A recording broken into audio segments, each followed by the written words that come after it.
Rise and shine, everybody. We have a little towing job this morning. First, we need to unload the 080, and we need to switch to the little trailer. Can't fit into the pickup location with the big trailer. Just not gonna happen. So we're gonna swap this bad boy out real quick, hit the road.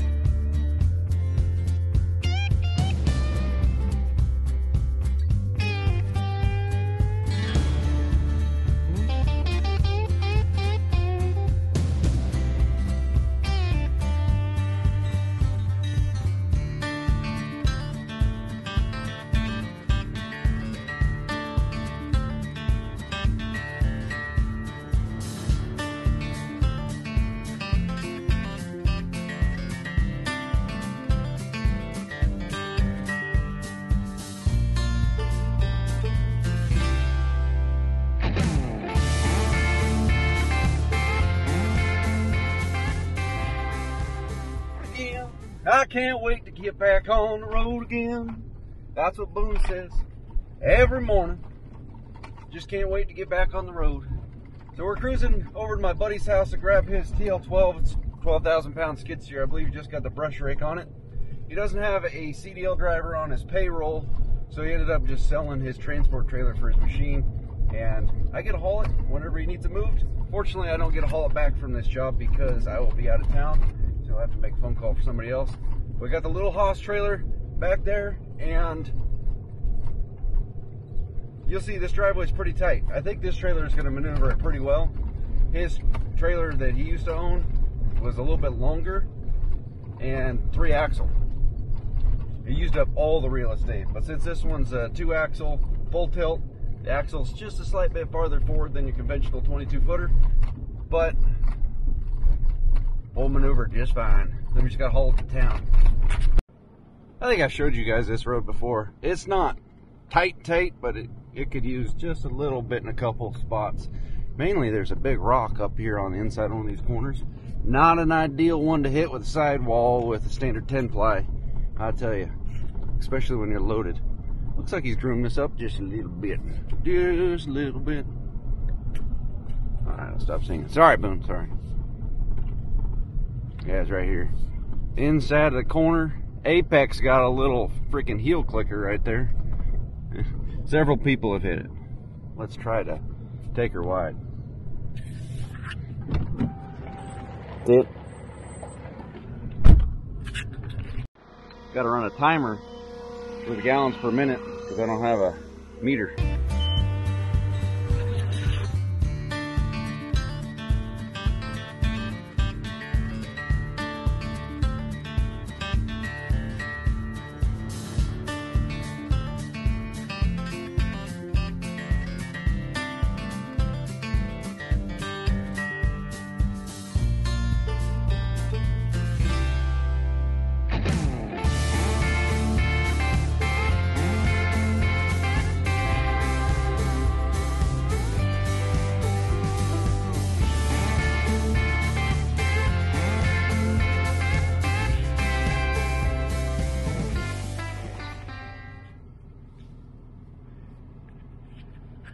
By my calculations, those 15-gallon-minute pumps, by the time they're done going through your filter, oh, we went through the salad bar a little bit with the machine, my bad.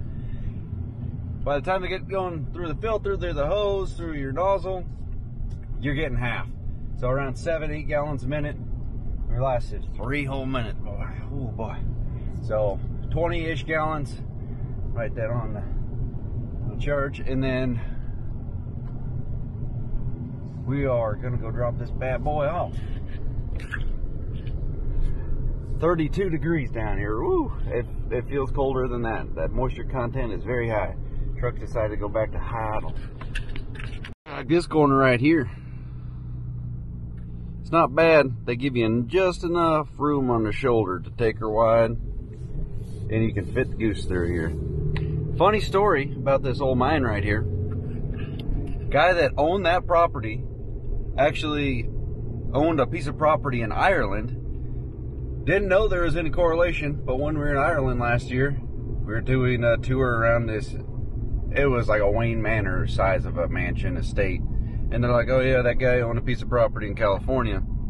And it was that place right there. So this place is supposed to be a clone of the Ireland house. Listen, the more you know. Oh, there's a nice Ford. That sounded weird. It was clean though, all right? And it was driving. It's a nice Ford. Man, what a difference just towing a skid steer with the bumper pull. I would have just left the gooseneck hooked up if I would have fit into his property, but not ideal. And then I was just thinking of the drop spot up here. He wanted me, I'm on a highway right now. He wanted me to back off the highway into this property. But right across the highway is Andy, the log truck driver. It's his house. I'm thinking about just parking over there because I know I can fit there and just driving the machine straight across the street. Doesn't that seem easier? I think that's what I'm gonna do. I'm gonna go in there nice and easy, scout the situation, and probably just park right there. If anything, I can walk across the street and just check it out first. Perks of a rubber track machine. Perks of a bumper pull. You can fit in spots a lot easier. And it's funny, like that trailer's 22 feet long. Like the deck, which is not that big, but considering the gooseneck is 30 feet, so the gooseneck really doesn't have too much more real estate. But having it hinging in a different spot, maneuverable.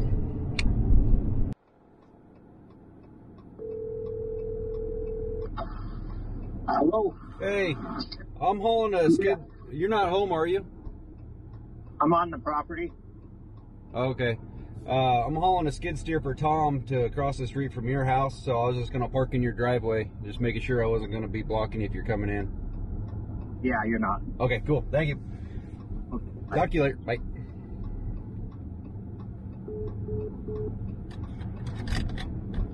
That answers that. Let's just get all the way out of the road.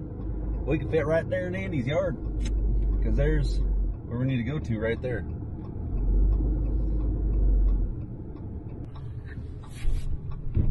Oh, jeez.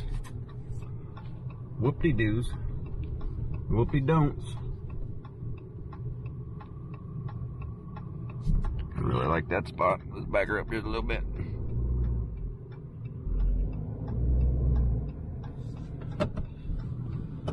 Give her a little bit more. Cool. Well, I ran across the street. Doesn't hurt to scout. Just to make sure you're going somewhere you can fit, or make sure you're not going somewhere you can't fit. I can turn around in that driveway right there, but easy enough. I'll just drive across the street. You might think, well, you're just wasting the customer's time by going and scouting it out. Yeah. Clock keeps ticking if I'm over here trying to turn around. If I can't do it, or if I throw a freaking tire or something like that trying to turn around in a crappy spot, like I could turn around right in there, no problem. But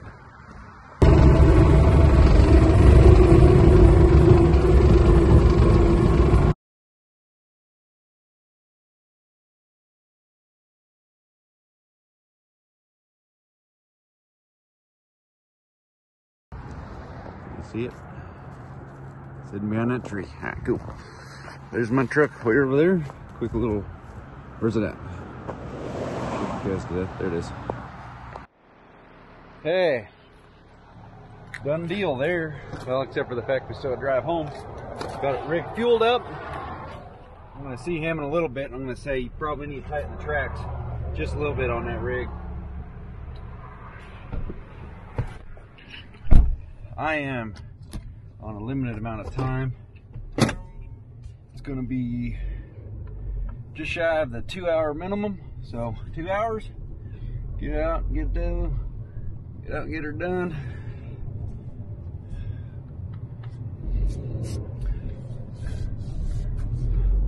I'm wondering if anybody's thinking, well, you got a smaller trailer. Is your 2-hour minimum the same as the minimum for the big trailer? My insurance is the same with either one of the trailers, And then if you think about it, a lot of people, when they get into just hauling stuff, if they're going to strictly do it, they're going to, more than likely, they're just going to have one trailer. And most of the time, that one trailer is something that is a little bit bigger of a trailer, so that they can haul the bigger loads. They can fit the bigger cargo containers. They can do all that. But then, when it comes down to actually fitting into some of these job sites, this one didn't quite matter for the drop spot, but the pickup location couldn't fit the big gooseneck in there very easily. Some situations, there's simply no way to get the big trailer in there. So in a sense, you could almost charge more by having a higher capacity trailer that is more nimble, but it don't, because that doesn't make any sense, even though it kind of makes sense. So the price is the same if it's this trailer or the big trailer, or even if I was a 14K trailer, little guy. It's going to be the same price. Only thing that would change is if it was just the truck only, which I don't do that very often. I'd rather use my own trailer.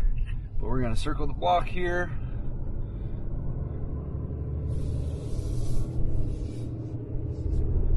Back in the day, I used to do all the skidding for Tom before he got his skid steer, so he's able to skid his own logs now.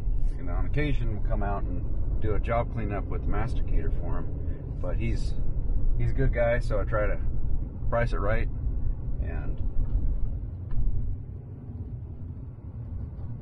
he takes care of us, take care of him. Try to get it in here as fast as I can, get punctual on time. They got a job starting tomorrow, and I didn't have any time tomorrow to drop it off, so I drop it off the day ahead like you should anyway.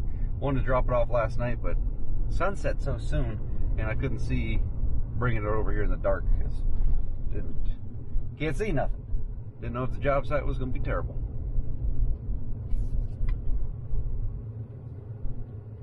Austin did some work up there. So this property right here is one we did a couple months ago, and this is the one that's got an awesome neighbor. I always like this piece of property right here. Oh, they still got all the brush piled up right there. They need to get burning on that. You see all those brush piles out there? They opted to do the cleanup themselves, which is perfectly fine. Yeah, look at that. So most of the time, neighbors aren't, cool like that. So for one to even fall a tree on their land, let alone leave the mess out there until you clean it up. But that property right there doesn't have much for trailer access, so it wouldn't really suit me that well. But it's got an Airbnb in the back that overlooks a pond right there. It is just a sweet spot. And the house it's not a bad house. We cut down all the hazard trees around it, and it was nice they decided to knock them all out while we were there, rather than come back a couple of times. They're like, let's just foot the bill, get her done, get it tackled ASAP. Turn the brakes on. Oh, look at that. And most of the, oh nope, there's a car right there. Most of the time this road's not as easy to get back onto as it was just then. Big rig. Okay, head back to the house. Keep working on the 96. Hopefully you guys enjoyed that little towing mission. Camper shell. Red. Full sail. Oh, check this out. I was going to point out this earlier. They got a nice second gen red one right there. And before I knew where my 96 was, I always looked at that one thinking maybe that's it, because I believe it's got the chrome accents. But it still looks mint. Little successful mission right there. Doing that full time, that would be a deal. I don't know. Do it just enough to make a little bit of lunch money on the side and help my buddies out. Thank you guys for watching. I got to get back down the shop. We're leaving for France in 24 hours. I got a bunch of stuff to do. 96 needs to be put back together.